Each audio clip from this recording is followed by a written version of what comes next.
Hello, everybody, and welcome to Hold Up, the show where we dive deep inside your childhood nostalgia, pull the movies from your past out to see if they hold up. Today, I'm holed up with Andrew and no Kyle today. Well, Kyle's almost a dad, so That's right. We're waiting on a baby. Yeah, he's waiting too, and so is his wife, and they're ready for it. So, you know, Erica's been ready for this moment. gosh, yes. Oh, and I talked to Kyle today, and it's just any day now. It could happen any day, and they would want it to be. Honestly, if I called him up right now, I was like, I asked him, I was like, hey, if I can make the baby, be born here in the next 40 minutes, would you take it? They would probably both say yes. Oh, they'd give you a lot of money to have that happen too, if you were capable of doing that. If I was capable. Yeah. Well, which I'm not. I'm not that magnificent. So. And at the time of this recording, we don't have little baby Kyle, Erica, but we wish them the best of luck in this process. And, hopefully we have some good news for everybody soon. But in the meantime, me and Andrew are carrying on with our animation. I guess, have we even named this, or are we just doing animated movies? I guess we got to be more creative in the future. No, I think it's fine. We're just on an animation kick right now. Yeah, with Spielberg too, more or less, because we watched We're Back, a dinosaur story. Yeah, we watched it. You could say, yeah. We watched it. Following the heels of Land Before Time, you knew this one was going to be kind of a chore, didn't you? I didn't know that. I'm not saying anything of the sorts. I'm just saying that we watched it, and here we are, sitting down to discuss it, hash things out, like grown adults do. You didn't watch this movie as a kid, did you? Yeah, I did, like once, because there were a few moments that seemed somewhat familiar, but this wasn't one that I had on repeat. I probably watched it maybe like one time, and that one time I maybe watched half of it. I remember the movie poster very well, because I'm pretty sure I had it on VHS back in the day. Well, it was a book too. I remember the book cover, which looked. Well, this isn't a podcast about books, Jay. So fuck that medium, and fuck anything that's written on paper. Okay, so Andrew. I'm kidding. No, Andrew's out here doing book burnings every weekend. You can find him in his local church. Fahrenheit 451 by Ray Bradbury is written about me. So yeah, and then you burn that book out of irony. I did. Yes, thank you. So no, I didn't know it was a book. That doesn't surprise me, I guess, but I'm curious to hear more about that. I know you said this movie had some sort of backstory, so I don't know if now is the segue to get into that. But I mean, tell me sure. I need something here. All right. So I'll briefly say that I don't think I watched this movie as a kid. I think my friends, maybe I watched it at a friend's place here or there, but I don't recall seeing this whole movie, but I recall some of it. It's kind of one of those that just kind of faded in memory. A lot of people remember this movie, but they remember it for bad reasons, which we'll get into. But yeah, this movie was a book, and I remember seeing the book cover at like school fairs. You remember the Scholastic? Yeah, like Scholastic Book Fair. Hell yeah, the book fairs that we used to like get maybe $15 from our parents, and it was like the best thing ever, because you'd run around and like try to find new books. Like we need those as adults. I guess they exist. They're called Barnes and Noble. But I do remember seeing this book a lot, and the book cover looks very much like the movie poster, and I think that's on purpose. But a little backstory about this movie. The reason we're doing this is because it's another Steven Spielberg produced animation. About dinosaurs. Because the man has a type. This movie came along as like he wanted to do this movie shortly after Land Before Time. Don Bluth was set to direct it, but he cut so much out of Land Before Time, which we talked about on the last episode, that Don Bluth didn't want to work with Steven Spielberg again. He thought he hindered the creative process of animators. He thought he was a micromanager, is what Yeah. you're saying. Yeah, basically. Yeah, he I didn't. mean, I feel like that tracks. Steven Spielberg's probably a very particular dude. He's like, no, it's this way, and if you disagree with me, then fuck me. Well, Like he's.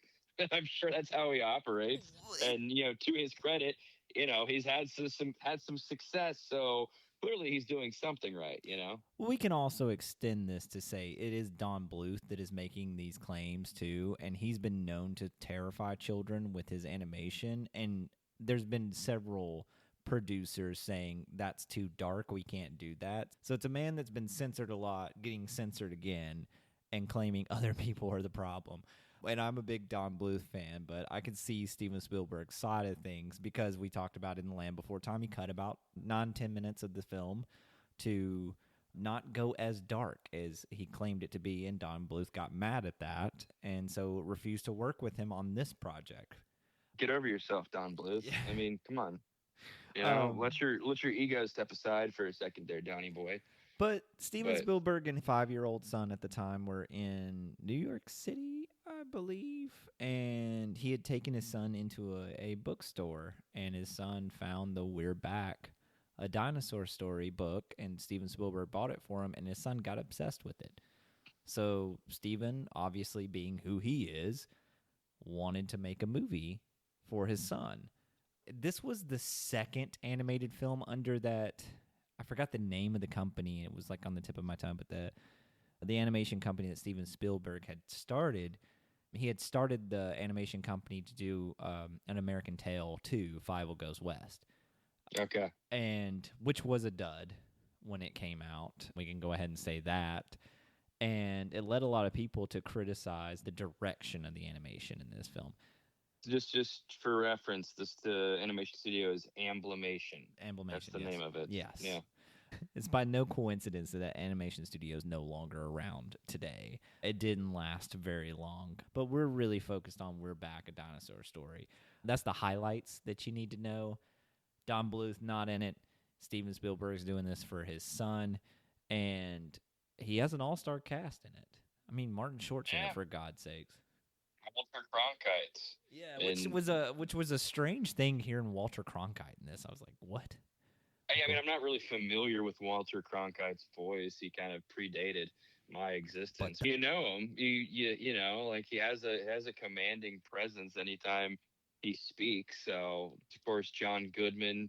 Jay Leno was in this too. Yeah. He was Vorb, his Doctor or Captain New Eyes, his little like alien minion, I guess you could call him. Yeah. I guess that's Vorb. the best way. Yeah. Best way to refer to him. Yeah. Dumbest name for a character is Vorb. Yeah. Yeah. But there's a lot of dumb names in this movie too. Yeah. Dweeb.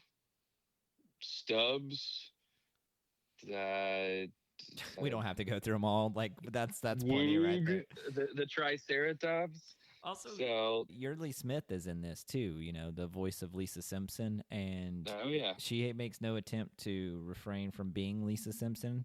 Thought that voice sounded familiar. Now that you put two and two together, it absolutely tracks. Yeah, she makes no attempt to throw her voice, make it different, pitch it down, pitch it up, whatever phrase you want to say. No, she just literally goes in as Lisa Simpson, and you're like, my God.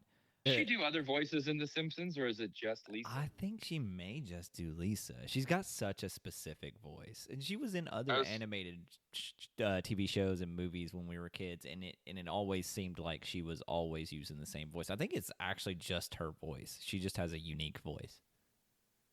Interesting. I'm not here to like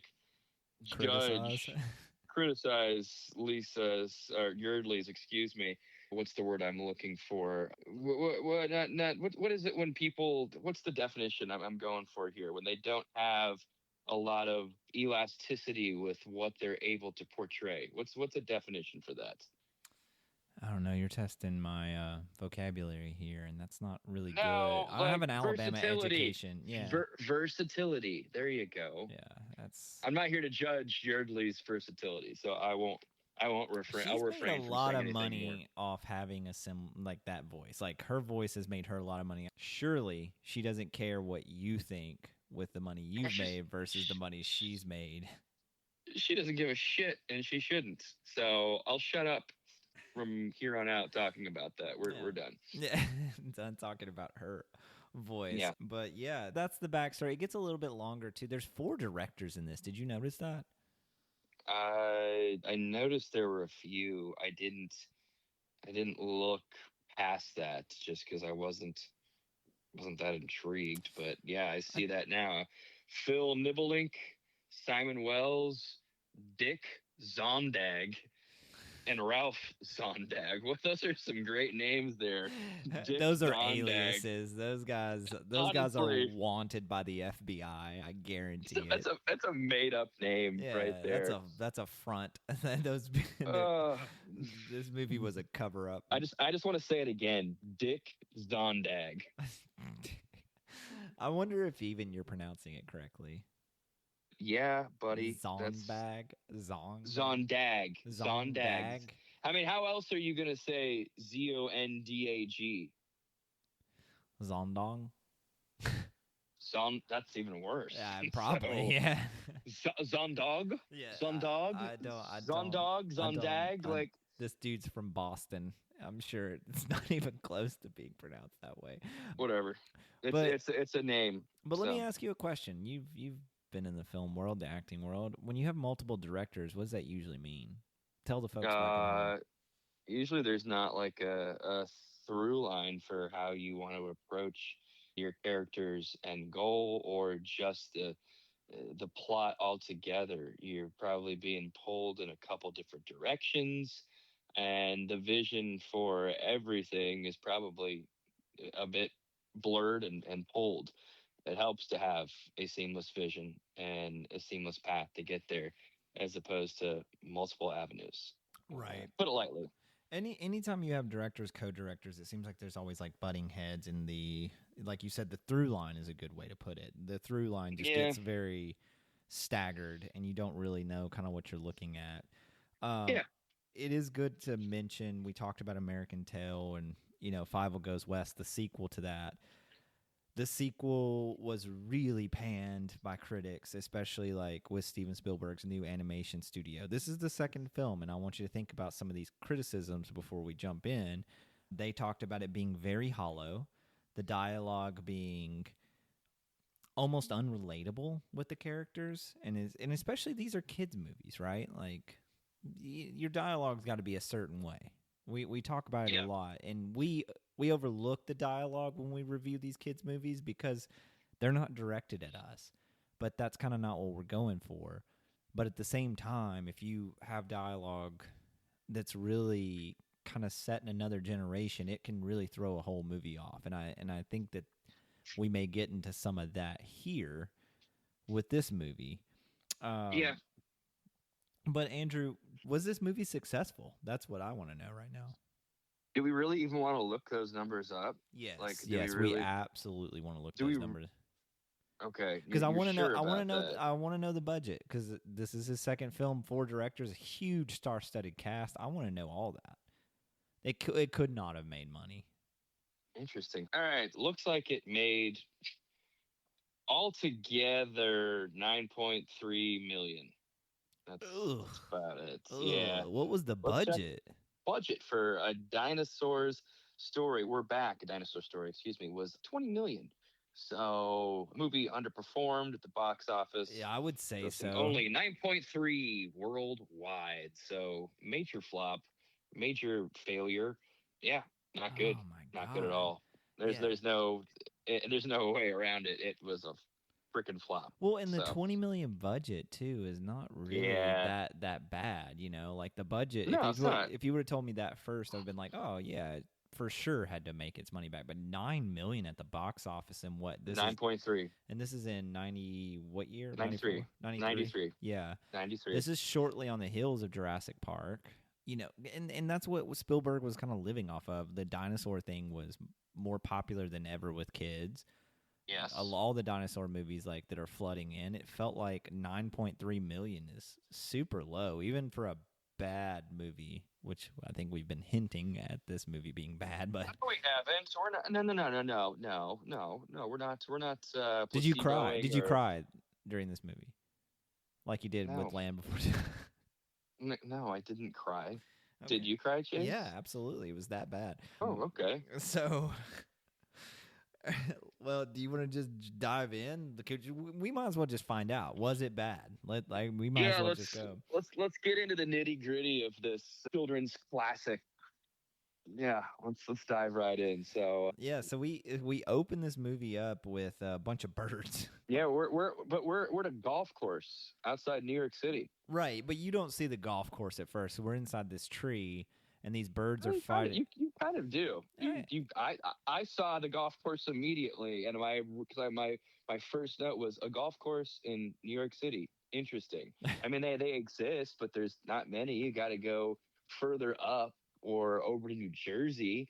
New York City doesn't have an abundance of golf courses. So, but yeah, you focus in, it's a bird's nest. There's this, these three birds and their young dweeby bird brother who are fighting for like an acorn or something like that. Mama bird and Papa bird show up. Dad's got worm. a caterpillar. Yeah, a worm or caterpillar. And then he just casually said, "Here's food. Fight for it." You know what that reference was for, though? No, that what? worm was very much a Fox and the Hound reference, because that worm was in the same shape, same eyes, and it was same color, and the worm gets away the same way it does in the Fox and the Hound. There's no way that wasn't a reference. It was pretty clear. But yeah, they throw the worm up, and the birds fight for it, and the worm gets away, but the youngest brother, or the one that they're picking on, is, he's kind of left out in the cold. Yeah, he feels bullied. He's a dweeb. He's not strong.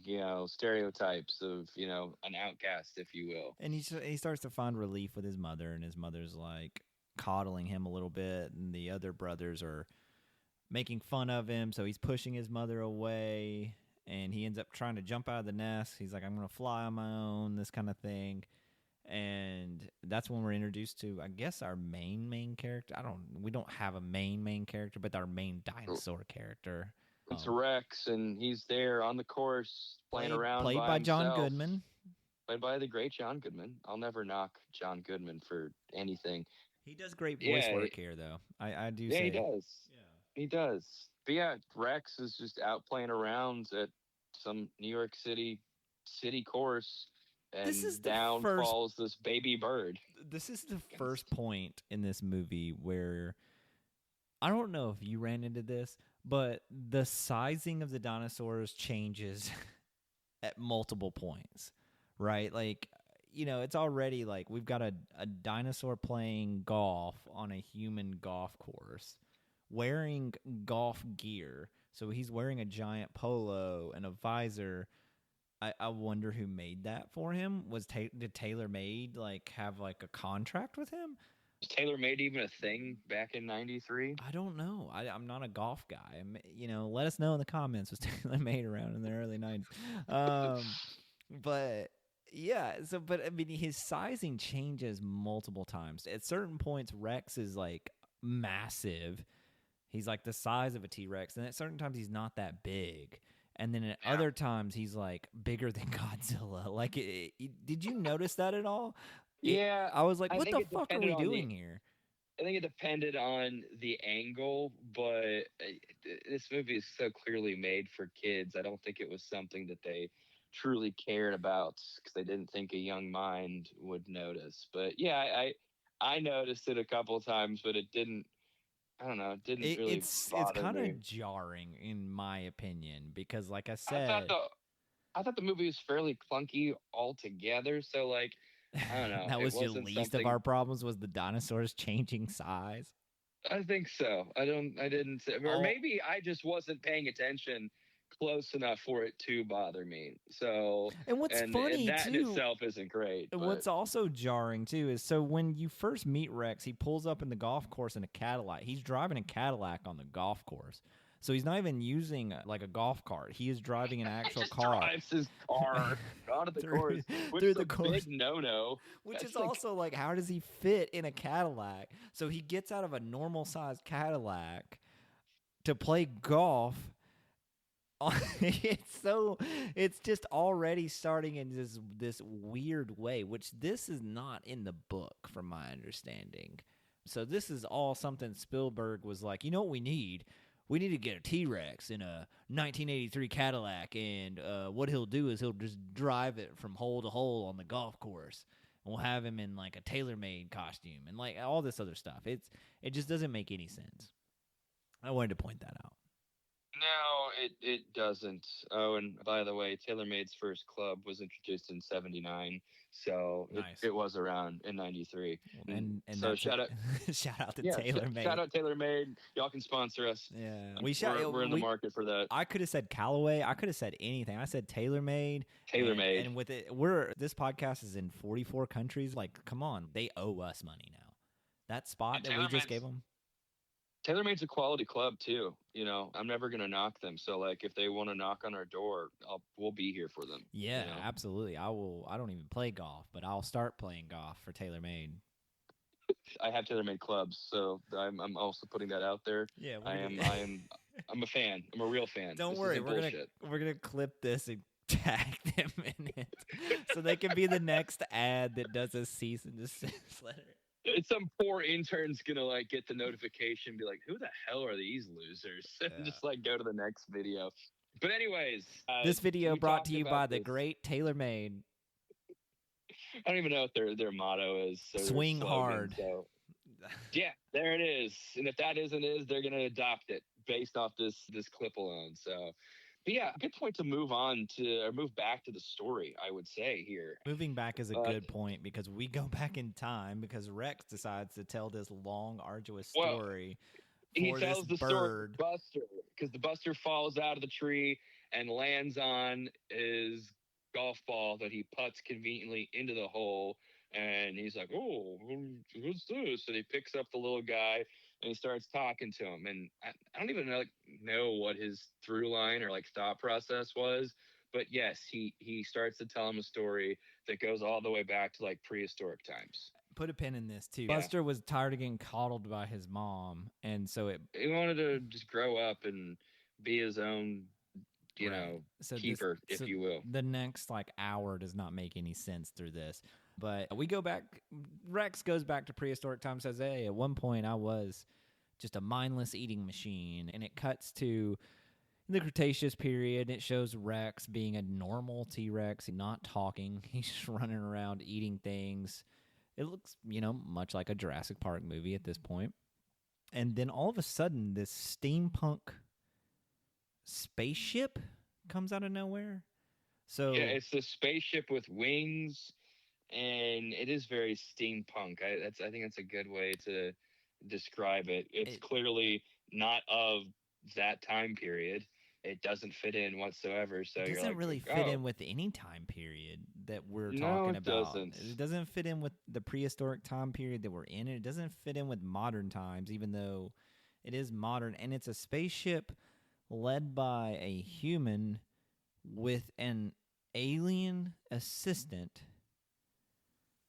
Yeah, I mean, it doesn't make any sense. I know I'm like jumping all over the place here, but it feels like this movie kind of jumps all over the place. But we'll get there in just a sec. Anyway, the spaceship comes down and this alien named Vorb comes out and he's like taunting the T-Rex. The T-Rex is obviously following him because he wants to eat him. And he leads him onto the spaceship and starts feeding him what, Andrew? Brain cereal. A Kellogg special, basically, that just hasn't made it to market yet. Starts feeding him that cereal, and he becomes sentient. He becomes like an intelligent being.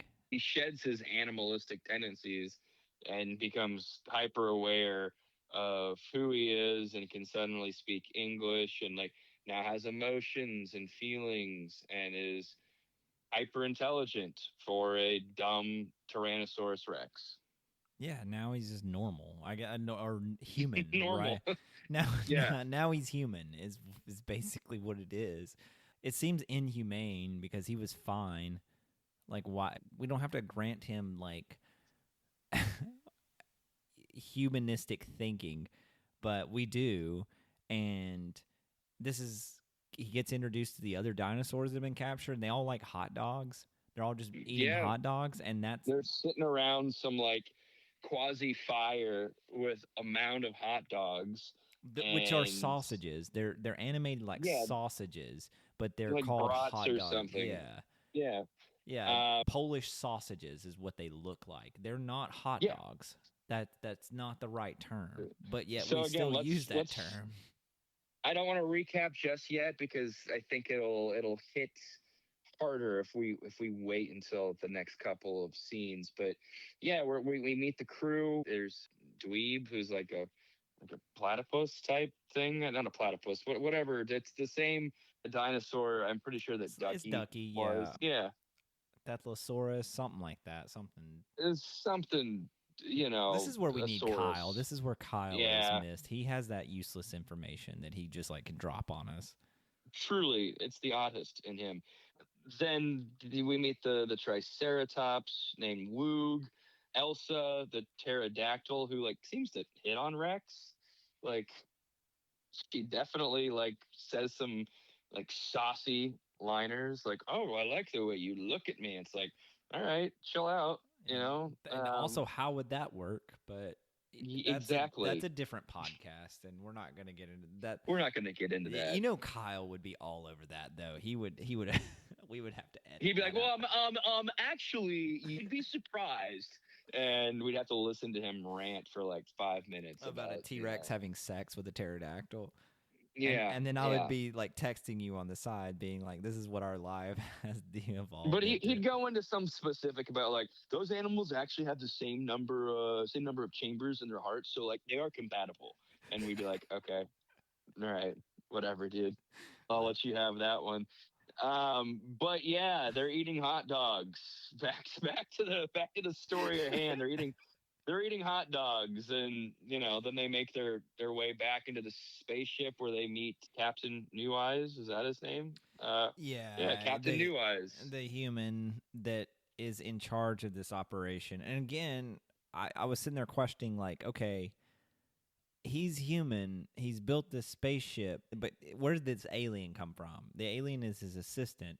Is this the alien spaceship? How did he get the technology? None of this is explained, which it's a kid's movie, so you got to suspend. Yeah, you can suspend disbelief, but when you have so many holes like that or so many questions, like you can't just move forward. You do run the risk when you have an animated movie. You can't just explain it all away as like, oh, it's a kid's movie, just accept it. You can't do that all the time. At some point, you got to have some sort of logic. Yeah, but they're doing it. They're doing it a lot here, and I want to bring this up. And this is going to happen multiple times through this movie. Did you notice that you had like normal frame by frame animation, and then you would have digital animation? Yeah, I did notice that. That was so jarring to me. Like, yeah, I didn't like it. It's like when things were like when there was like tons of commotion and a lot of movement on screen, it wasn't the same as like the softer, stiller moments. It was, yeah, and like at times it got like really grainy. I was like, that's very different than what I just saw. Yeah, honestly, wasn't far off from some of the things that we saw in The Land Before Time, but this one was much worse in my opinion. Yeah. I don't know what they did because there was no. I don't think that they did a lot of digital stuff in The Land Before Time, and we're trying to watch it in a digital way. But this movie, like the backdrops would be frame painted or whatever. I don't know all the terms, but it would be like hand drawn stuff, and then you would have digital cars. Or, like the first scene with the Cadillac. The Cadillac was all digital, and it kind of came up in this, like, frame. So everything's kind of grainy, and then you have this, like, nice, like, clean cut. It just didn't feel like anything fit in the world that we're building. Your mind and your eyes can't just put it all together. And that kind of happened a little bit in the spaceship, too. So that's why I want to bring it up. So that threw me off. And you pair that with a lot of nonsense. But anyway, speaking of nonsense, so we said New Eyes. He Captain New Eyes. He has a wish radio. Don't forget that. Yeah, that's so Captain New Eyes has a wish radio that he plays for the dinosaurs. It shows all these kids that just want to see and meet a dinosaur. And he offers them a trip into the middle future so that they can meet these kids that are excited to see them. That's kind of let's recap here for a second. So, please, Rex, Andrew, please, let's do it. Why refill my vodka?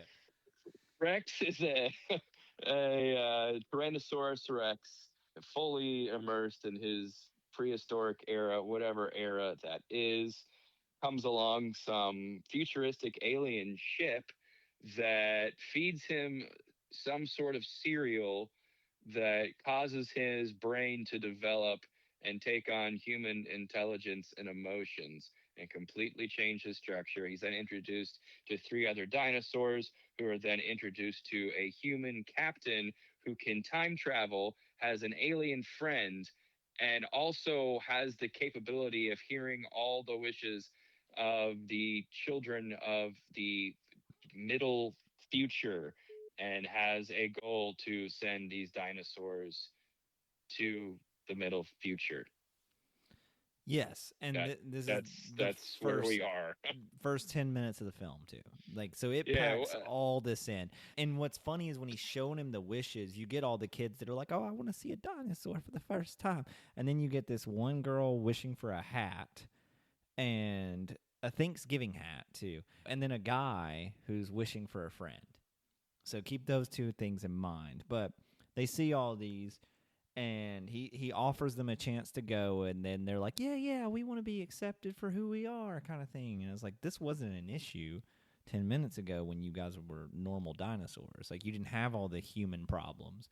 Like, this guy's doing a disservice to you. He's taking you out of your time period, your ecosystem, just to, like, prove he can. He wants kids to meet dinosaurs. It's such a dumb plot point. It's honestly bad writing.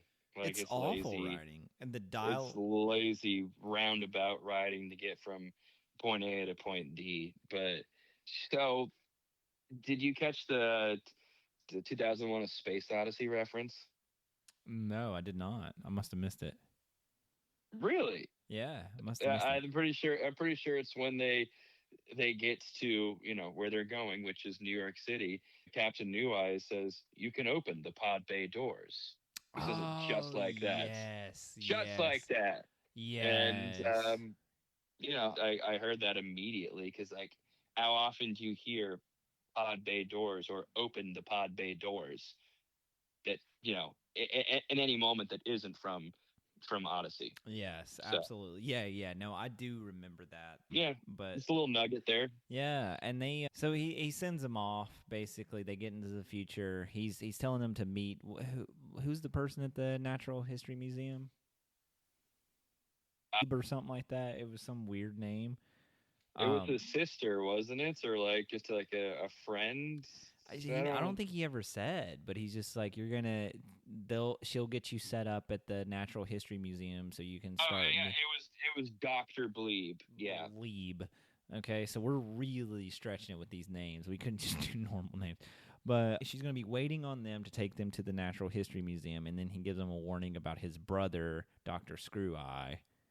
It's like, stay away from him. He's a bad dude. But they don't. It's Professor Screw Eyes. Professor, whatever. It doesn't matter. He's. I don't know where he went to school.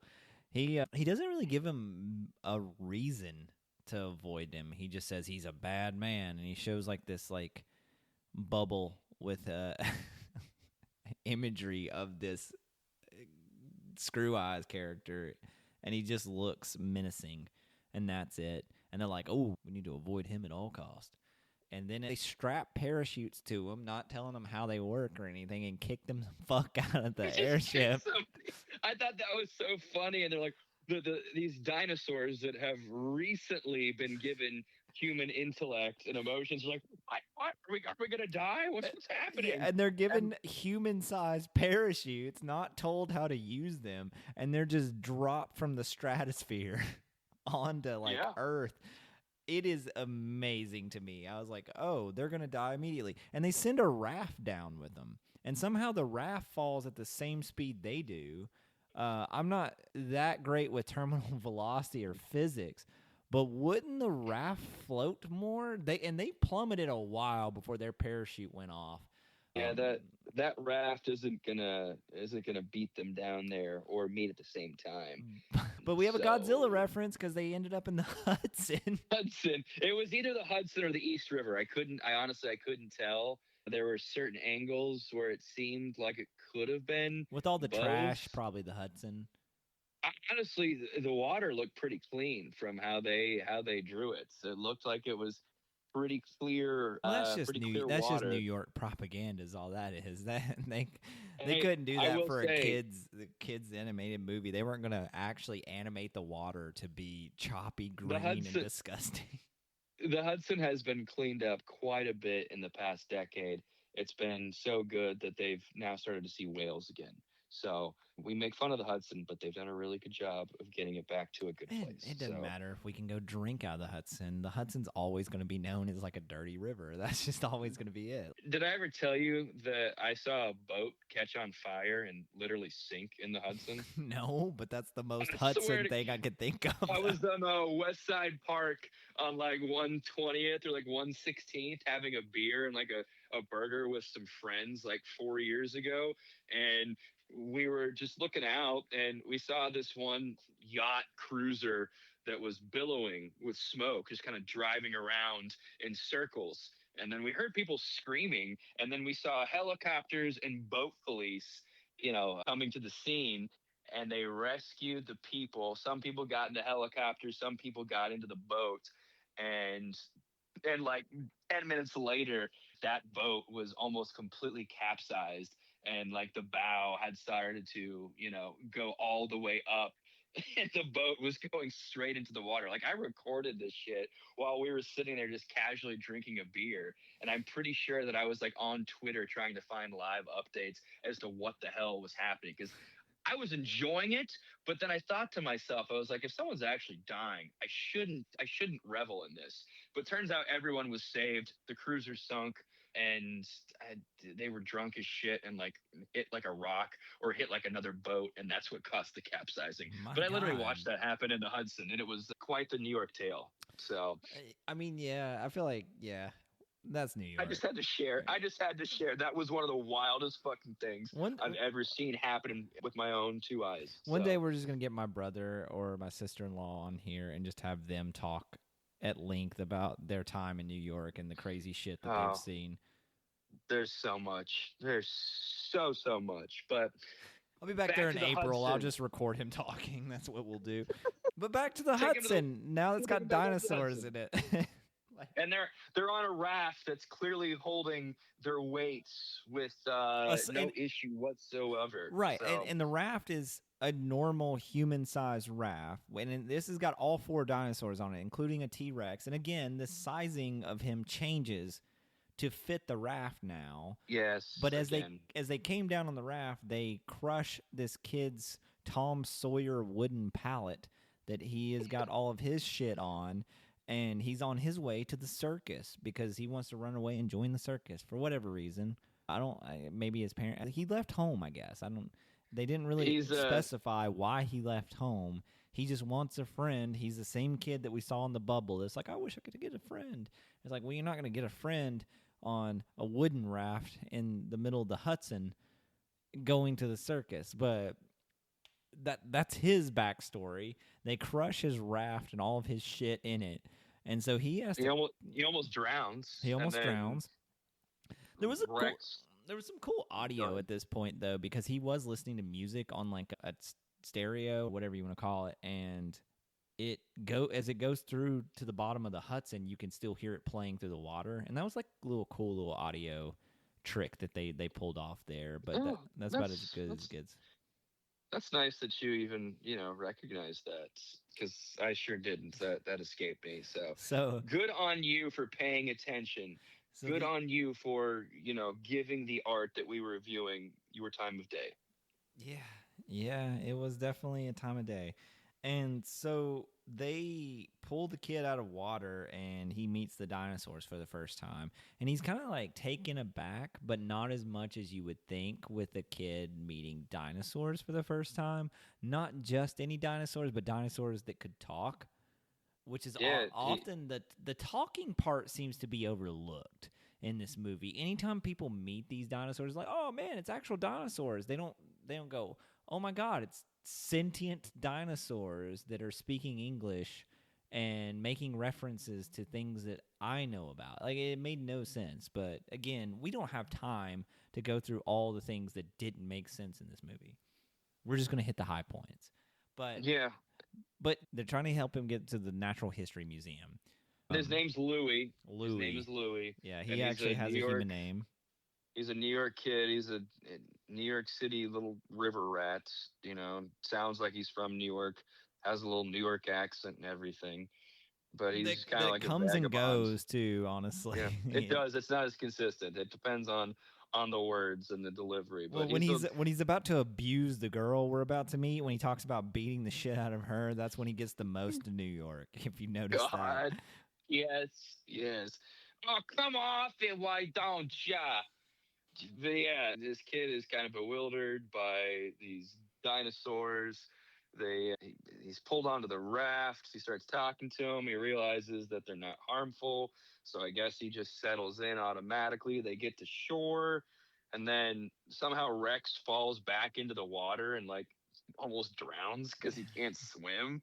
He's got tiny arms. What do you expect? He's got tiny arms. He can't do shit. But hey, remember in Godzilla we talked about how deep the Hudson was? 40 feet. I'll never forget. No, it was I think it's 14 feet. I don't think it's 40 feet. Maybe. Let me look. Can you look up how deep the Hudson is? Yeah, how deep is the Hudson? Old time's sake. Let's see. Okay, 30 to 45 feet around New York City Channel. So okay, that's fair. I don't know how tall was a fully grown Tyrannosaurus Rex, Chase? Do you know that off the top of your head? Not off the top of my head, but definitely 40 plus feet. I'm assuming he could probably stand in the Hudson and at least get his head. That's what I was getting at. I'm not sure, and I'm sure that there's different estimates over time, but I mean, you've gone in the Natural History Museum, you've seen that like T-Rex out there, that skeleton. Here's a little factoid for you. Fully grown Tyrannosaurus Rex was only like 12 to 14 feet tall. Okay, didn't know that. Yeah, I guess Rex could have conceivably drowned if he fell into the Hudson at the right place. Okay, so we'll edit all this out so we don't sound stupid. No, keep it in there. We have to own our mistakes. All right. Well, we got to own it. Well, first, you heard it here first, guys. We're wrong. But moving on. So, but, hey, how does Rex get saved, Chase? What happens here? I don't even remember. So there's a backhoe that's sitting on this dock. Yes. And Louis gets in. How old is Louis? Like 7 or 8, maybe 9. 10. I would say 10 to 12. Maybe he's a little older. Maybe he's young. I think he's anywhere from like 8 to 11 years old. That's 11 fair. being I think that's a fair the older end. Yeah, but he gets into this backhoe, this John Deere, and like starts to navigate it. Turns it on. He's like, oh, I don't know what I'm doing. And he gets up to like the edge and puts the backhoe in the water and like scrapes into the water to pull Rex up. And this backhoe is huge, by the way. Like, this is what I'm talking about, one of those size comparisons. It just, the backhoe gets bigger and Rex gets smaller. But yeah, he uses a backhoe to excavate Rex out of the water. And whew, now they're friends. They're friends, and Buddy gets saved. So, yeah, on to the city. Oh, and we get to see the Twin Towers. We saw them multiple times. Too. Yes. That's we'll mention that every time. Every movie made before 2001 that had New York in it, the Twin Towers were your gateway to New York. But I forget what happens next, Andrew. I'm kind of all over the place. Do they go into the parade next, or they meet, what's her name, Cecilia? Is that her name? They meet Cecilia first. So, like, they're into the city. They're kind of, like, hiding in, like, alleyways, which, you're still going to be seen. You're a T-Rex, for fuck's sakes. Of course you're going to be seen. And there's T-Rex, Triceratops, cephalopod, or whatever the hell it is, and a pterodactyl. Like, yeah, you're going to be seen. You can't escape that. But hey, not in this version do. of New York. They're just like, people are walking around like they don't give a shit. Like, they just see this shit all the time. It's like, okay. Yeah. So they're in some, I don't know, back alley. Louis asks Elsa if she can fly, and she's, taken aback and excited to show off her talents. And he gets on her back. They fly around. They land on some terrace of some porch of some like ritzy like penthouse apartment. And this is where they meet like Cecilia. Millions upon millions of dollars for this penthouse that has no furniture in it. It has an office and that's it. Yeah, and then we meet Cecilia. She's sitting there with her hat, and I think she's crying. She's very sad. And then we look over and we see a photo of her sitting alone at a table at a parent-student dinner at some school. Like, so it looks like she's a boarding school. Yeah, and she's sitting there by herself. And then she's like looking at a photo saying, "We wish you were here." And it's a photo of her parents like having a great time in like the Bahamas or something, drinking mojitos. I'm so confused, Andrew. What's happening here? One, breaking down the photo, what masochist is taking a photo of this little girl sitting at a table by herself crying at this dinner and then framed it for her? And who frames that photo and hangs it up? Again, sloppy writing. I mean, like, there are better ways. There are better ways to demonstrate that she has absent parents and she is home alone and is lonely. There are better ways to do it. Are you serious? There's better ways than that? Like, that you wouldn't think that you would do that to your daughter? Like, if you like, you wouldn't frame that and put that above the fireplace? Yeah, this is a great photo to have. It shows my daughter. This is a constant reminder, son or daughter, that you are nothing. Right. You are worthless. It's and good you will for always be alone. It's good for the therapist to have in the future so that they know exactly the point of breaking. And then the signed photo too that says, "We wish you were here. Love, Mom and Dad." And they're on vacation. Why didn't they take their daughter with them? Why is she alone? She's like 8 years old. Why you're millionaires? Why don't you hire a sitter or a nanny? I mean, you don't just have to leave your daughter, completely by herself with no structure or food or direction. These parents should be in jail. Like, they should literally be in jail for child abuse and neglect. Yeah, I do not understand. Don't have children if you... if that's all you're going to do. Like, this made no sense to me because it's hard to justify this is even working. But she has absent parents. She meets the dinosaur for the first time and Louis. And Louis like, why don't we just join the circus? Because that solves everything. Anytime you have problems, just go run away from home and join the circus. Just join the circus. So he talks her into it. She throws her hat, which I keep mentioning this because it goes back to this earlier Wish bubble where this girl's like, I wish I had a Thanksgiving hat. And it shows this girl like looking at like a Macy's and there's a hat there and she wants to wear it for Thanksgiving and her mom keeps pulling her away. We can't afford it, pulling her away. And then the hat falls out of the sky, lands on her head perfectly. And it's the same hat that she was looking at through the window. Right. The irony. It was beautiful. That probably would have hurt her, right? Because that hat had to have some girth to it. And anything you throw from a skyscraper... It depends on what it was made out of. If it was like a tweed hat, probably not. But I think it would probably land a little bit delicately. But if it was something heavier, then that may have given her a fucking bump on the back of the head. That may not have, a concussion. Been as seamless. Yeah. So we're speeding along here. The dinosaurs are trying to blend in. So it happens to be Thanksgiving, Andrew. What happens in New York in Thanksgiving? Oh, they have the New York City Macy's Day Parade that They do. finishes in Central Park.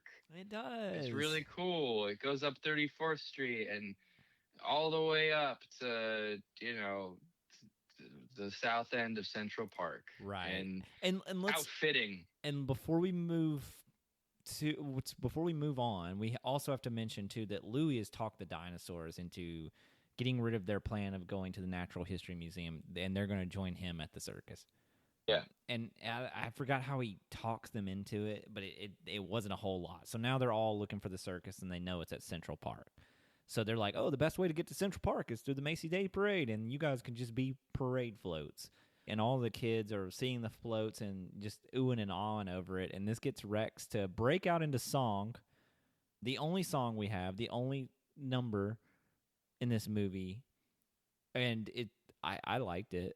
I thought it was fun. But John Goodman sings I this rock and roll tune as he's dancing through the streets of New York as a dinosaur. And the kids are starting to kind of wake up, and they're like, oh, it's not an animatronic. This may be a real dinosaur. I honestly I kind of zoned out during the song and dance number. It just wasn't for me, and I didn't want to give it my time of day. To all viewers and listeners, if you want to hold that against me and judge me, that's fine. But that was my choice, and I stand with it. So, I couldn't tell you what he said or what he's saying, what any lyrics were, but it happened. So that's where I'm at. Yeah, no, it's there's not enough. I don't remember the lyrics or anything. I just remember it being kind of fun, but it as quickly as it begins, it ends really fast, and they end up popping. Thank God. They end up popping one of the other floats, and it's a dinosaur float. Ironically, they pop It was a it long because neck. they think it's one of them or something. I don't know. Yeah. And it's important to mention this is one of the major scenes in the book is the Macy's Day Parade. The book doesn't apparently I haven't read the book. So they're moving on. The float pops, the dinosaurs start kind of scrambling a little bit, and then Yeah, the and kids then are people start to celebrating. Yeah. realize The kids they're are like, like, "Oh, go it's a ahead. real dinosaur! Oh my gosh!" Because like beforehand, the montage of all the kids was what was it? What was the line there? I wish I could see a real dinosaur. Oh man, I wish that was a real dinosaur. Oh man, what would I give to see a real dinosaur? And now it's like, oh wow, that is a real dinosaur. Oh wow! Again, a montage of children like gasping and like getting excited, But the and parents then start the freaking out. parents are like, shit, there's a freaking T-Rex on 34th Street. We got to get the hell out of here. It And causes like a mass panic too. the crowd scatters. I mean, if a real T-Rex and Triceratops and pterodactyl and whatever Ducky's dinosaur, line is were dropped in the Macy's Thanksgiving Day Parade, people would freak the fuck out. Would you freak out at that, or would you freak out that the T-Rex is singing a Nickelback number in front of the crowded streets? Would that freak you out more if he started just singing Rockstar? Honestly, at that point, I would expect it, and I would consider it part of the show. I wouldn't bat an eye. I'd be like, all right, cool. Glad we're scripting this. This is perfect. That T-Rex This is sounds exactly like John what Goodman. America wants. Yeah. So now the cops are chasing them, and the army they mobilize the army so fast in this movie, and so they're chasing the dinosaurs, and they escape to Central Park where no one is. They don't escape to Central Park. They start running through the city, and they're being chased left and right, and they get you got separated. helicopters overhead. They get separated, but they somehow join up at some part. I think they're in downtown, mind you. They went south. They didn't go uptown. They went downtown. They got separated. They meet up. They all like run into some like demolition sites, and the building gets demolished, and there's explosions. And in those explosions, that's when they're shot up into the sky, and they conveniently land in Central Park. That's how they get there. That's right. And Louis and Cecilia, had left them earlier and said, "Meet us at Central Park." So they're all racing towards Central Park, and Louis and Cecilia are easily able to get there before the dinosaurs do. Yeah, and I wasn't in Central Park in the 90s, but I don't think Central Park has ever changed its, pristine demeanor. It's not some like nightmarish, like It looks like a forbidden swamp in forest. this Yeah, it's movie. dark. And no There's like, one's in it. No one yeah, occupies it. You can't go into Central Park and not run into just thousands of people at any to given time. people. Yeah. So I guess they're setting the mood for what is to come, which we keep seeing these advertisements for Professor Screw Eyes' I don't even like scary circus. I don't even know what Eccentric they call circus is what he called it. it. Eccentric circus. Even Okay. better. It rolls right off the tongue, and you can make Well, T-shirts with that. Louis gets sucked right in. We get introduced to all these weird, like, they're like gothic, like steampunk bikers that are like hanging around. The crowd is really, really freaking odd. But there's this giant tent out in the middle of nowhere, which I don't think Central Park is. Well, they probably hosted a circus before, but that was for like back in like the 40s or like 50s. Like it. You don't see circuses in Central Park very often, and especially ones that are that large. But and the dinosaurs are not there to warn they're not him of there. Screw Eyes, No, because they don't know that the circus is run by Screw Eyes. This is when we find out. they don't. They And also landed at the north end, which is quite far away, and they have to make their way down to yes, where Central Park Louis and is Cecilia huge are. for anybody listening It's that's never massive. been there. Yeah, and so they end up there, and they want to join the circus, and Screw Eyes sees this as kids. He tells them to leave, and they don't do it, and they keep pestering him. So he's like, okay, fine, and he presents them with a blank contract that says sign it, and then they sign it in their blood. Yeah, he hands them a fountain pen in which he stabs their fingers with, and An then old timey fountain pen too.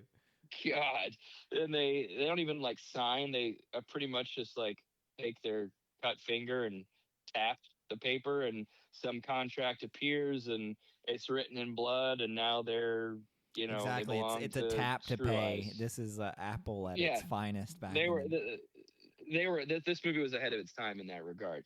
So, but yeah, now they belong to Screw Eyes, and he's like their kind of makes it seem like they're his slaves. Like Yeah, we don't know it's a what little he's going to dark. do with these children. And we're speeding along here because, my God, we get to a point where the dinosaurs show up and they rally and they're like, that's Screw Eyes. That's Screw Eyes. Like, and then he sees the dinosaurs. He's like, he sees money now. He's going to try to get he tries to talk the dinosaurs into joining him at the circus, and they're like, we'll never do it. And then he reminds the dinosaurs now that he has these kids' souls. And then he presents what looks like Vicodin. He calls brain drain. Brain drain, which is just fentanyl. The opposite. It's just fentanyl. It's fent. It's fent. straight fent. So, and then it's pure fent. It's not cut with anything. It's pure it's fent. just pure fent So, that he gives these kids. He just starts force feeding these kids pills, and they turn into like chimpanzees.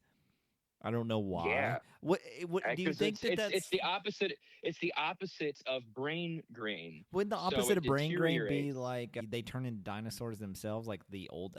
I don't like. I guess a chimpanzee makes sense because it's only affecting your brain. Why isn't it? It's not affecting your muscular. Like there's still dinosaurs that are smart, right? So when they take it, they just turn into their old dinosaur selves. So if a human took it, they should just be dumb. Why are they turning into chimps? Like, why is it changing their whole molecular structure? And that's why I think it's fent. It's not brain drain. But anyway, he gives the children this and says that it'll wear off and he'll stop turning them if the dinosaurs agree to be a part of his show. And he explains that his show is a scary show. He wants to scare the shit out of people. That's it. That's his whole plan.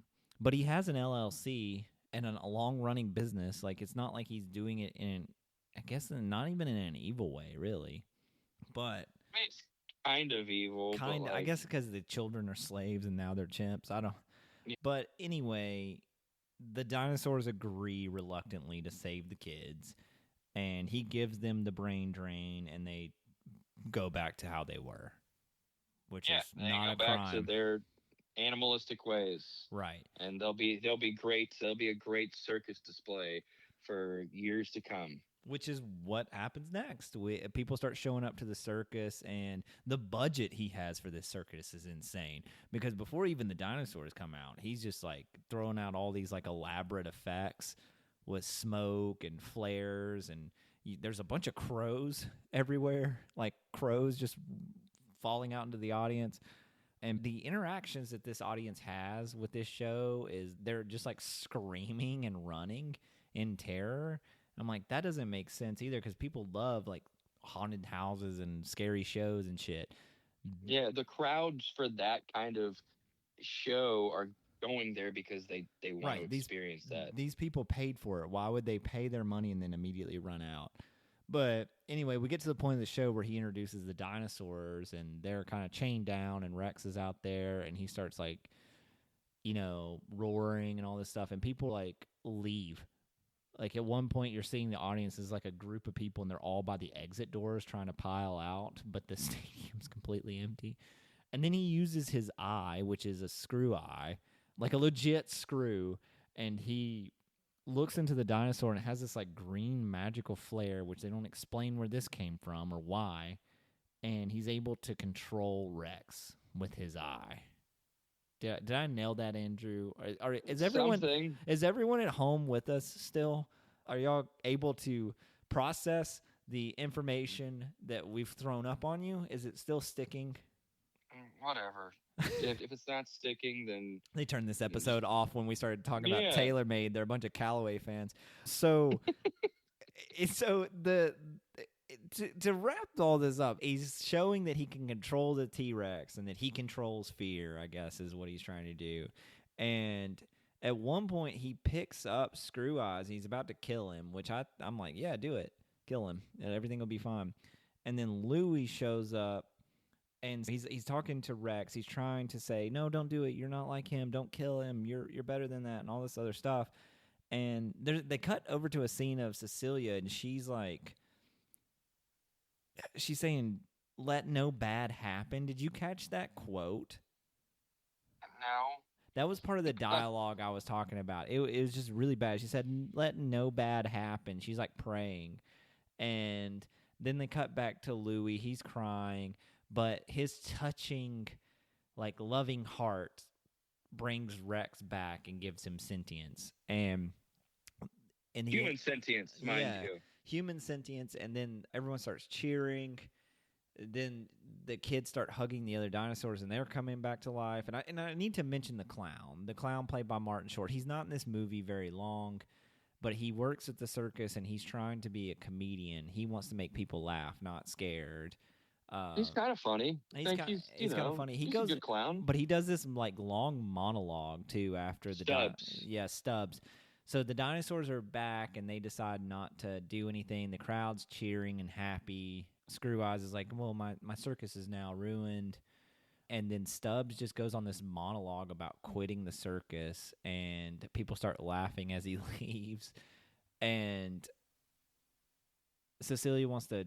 She just is like really horny for a kid. Like she is really like... She's been all over Louie. She's like hit on him and like flirted with him, and he's always like, hey, come off it. Yeah, he's threatened. I don't want none of that. He's threatened to punch her multiple times. Yeah, he did threaten to hit her, literally. He did threaten to hit her, but he kisses her, so they're now an item. Did I miss anything? I know I just kind of like... New Eyes. Did you talk about New Eyes coming back? And no, not them yet. all with him? We haven't gotten to that point yet, because we're... Because, so like, basically the day is saved, and then New Eyes shows up. And what happens with New Eyes? And we also got to talk about Screw Eyes' ending. At this point, I knew that the movie was coming to an end, so I was paying attention, but, like, I think my mind was just done. Like, it gave an hour some attention. And, that was enough. So, New Eyes comes, and he takes the dinosaurs away. Yes, which he could have just dropped them off at the Natural History Museum at the beginning of this movie instead of dropping them from the stratosphere into the Hudson. And this could have saved us an hour of our time. But yeah, he takes them to the Natural History Museum, where he puts them on display for all sorts of kids to come along and meet real live dinosaurs with Right. human But intelligence and emotion. and as they're flying away, we've got to talk about this. Screw Eyes is left. He's left in his dark circus, and as they leave, these crows come out of nowhere, land on him, make the outline of his body, and then they fly away, and he has just disappeared like a Jedi into the night. I Did they eat him? What happened? Did he go into another dimension? Who knows? But one of the crows comes over and grabs the screw left over and blows out the green mist that was in it that caused him to have powers. So he just like disintegrated into time and space. What? And it was really dark. It was like really dark and jarring because we didn't really have any of that. And I was like, that's a Don Bluth thing if I've ever seen one. It was really horrific, the imagery of it. And it just kind of comes out of nowhere and he's gone. And you're like, well, he's dead now, I guess. Got what he... Well, he's kind of a weak villain, if we're being honest. He's not even really a villain. What did he do wrong other than the kidnapping of the kids?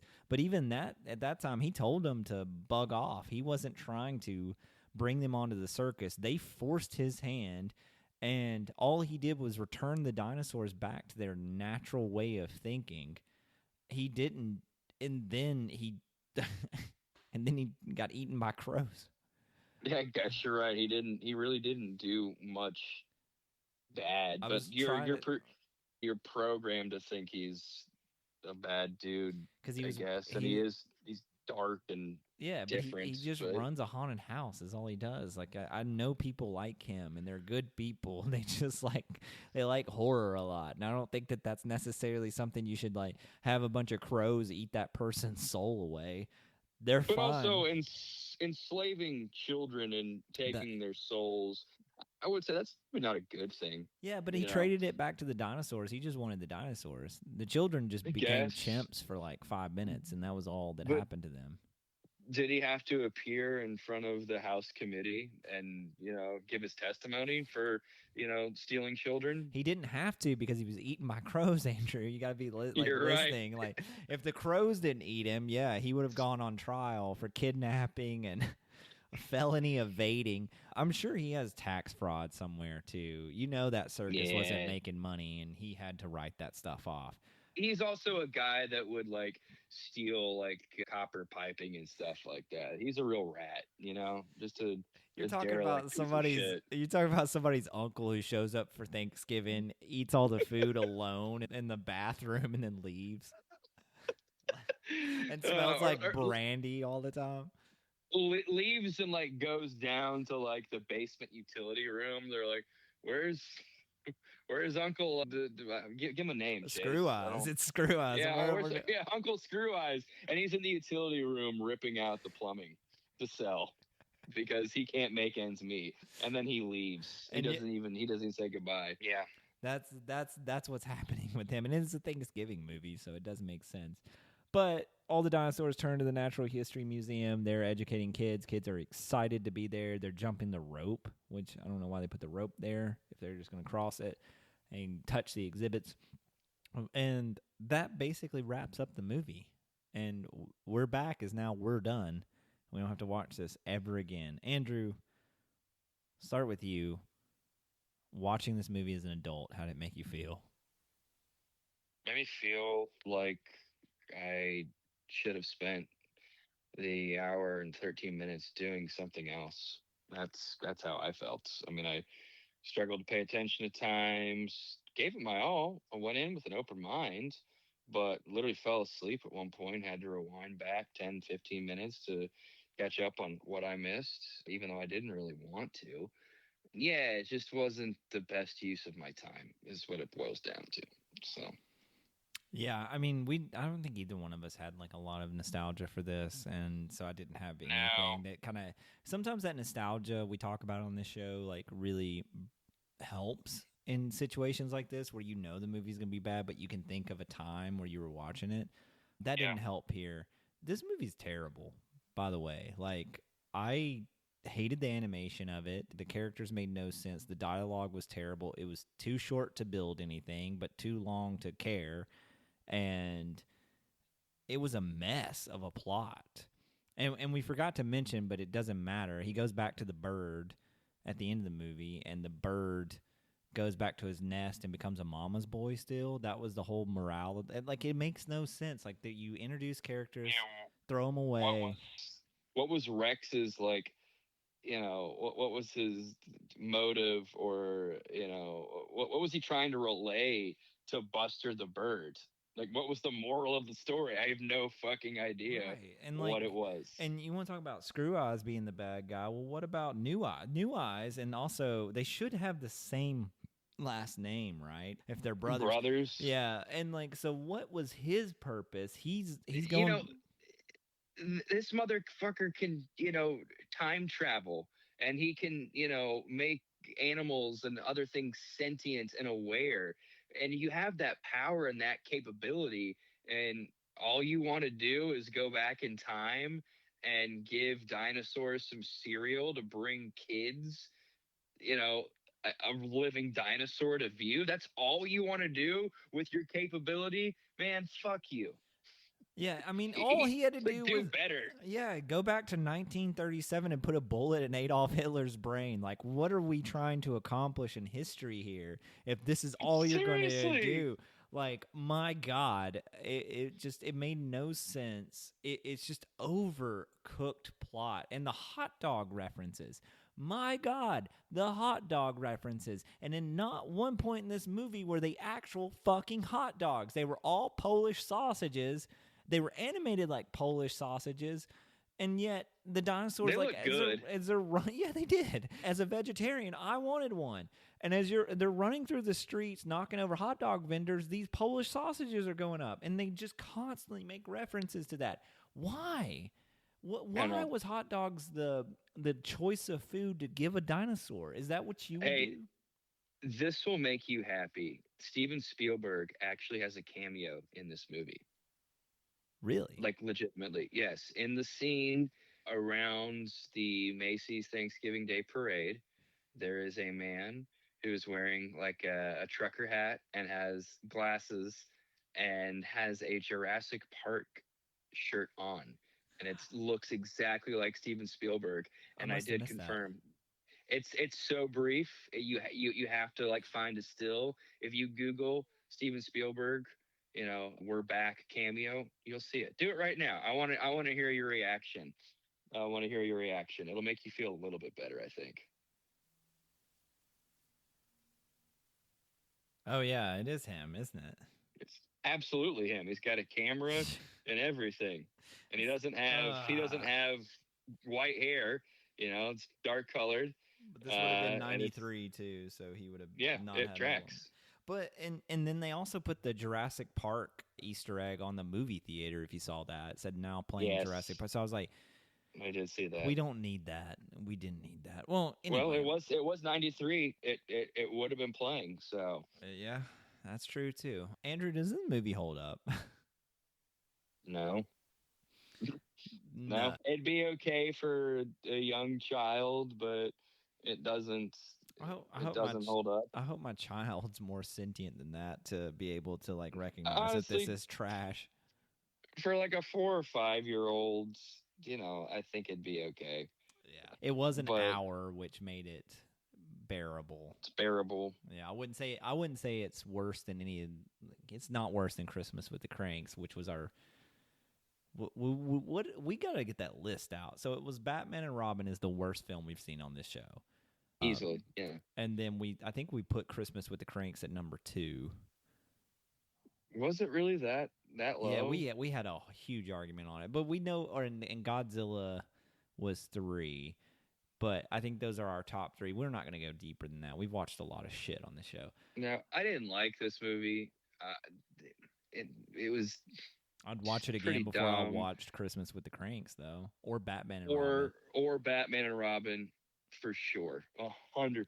I will never watch either of those movies again. And I think with an hour runtime, I'd rather watch this than Godzilla 98, but it's close. But Godzilla is at least funny to me because of how bad it is. But no, this movie does not hold up. And if I No, and I guess we can give it an IMDb rating. What would you give it? I'll probably go higher than you. This isn't a good rating. Like if I see a 4.8, I'm not going to watch it. So that's what I'm giving it. That's 4.8. exactly what I was going to give it. Oh, okay, cool. I'll It makes me go. feel better. I'll go a little lower since we don't have to match. I'll do No, 4.6. no. You have to 4.8. stick with it. So You can't change it. So 4.8's right there. What does it have on IMDb? I'm curious. it's a 6. It's an No, even it's 6. not. That's nostalgia. That's nostalgia, everybody. This movie sucks. Do not go watch it. It's not even free right now. It's not even playing for free. Yeah, You have to rent that's this. the other thing. I spent $4 on this. Yeah. Yeah, and hopefully we get some money coming our way from TaylorMade, and that can help cover the cost of watching these movies. I want a new golf bag, TaylorMade. I want new irons. I need a new driver actually. I have your 2010 burner. That's a little outdated considering, Before we 15 go, years down the line. give us a TaylorMade little promo. Give us a 10-second TaylorMade promo. You're an improv TaylorMade. actor. Oh, geez, you're putting me on the spot. TaylorMade. Cutting edge and It sounds like you're getting TaylorMade Blue Chew crossed on this. TaylorMade. Rip it on the course and rip it in bed. That's what I'm getting. That's what you're getting. So well, that about wraps it up for We're Back, a Dinosaur Story. You know what we do here? We reach into your childhood, prehistoric past, and pull the movies out. Today we pulled out We're Back, a Dinosaur Story, because you got to say the whole thing. You can't just type in We're Back or you won't get it. We found out it doesn't hold up, right? We're just going to throw that back in the past. But next week, I'm really excited about this episode. This is a recommendation, a fan recommendation out there. We're going to be watching Iron Giant. How do you feel about that? I mean, I don't remember it all that well. I remember loving it. I remember having the toy, and I know that there's a lot of hype around that one. Yeah. We're going to be hitting the hype of the Iron Giant next week. In the meantime, you can follow us on social media, Instagram and TikTok, to find out what we are doing next, because next week you can find us right here as we look at the Iron Giant. We'll see you all next week.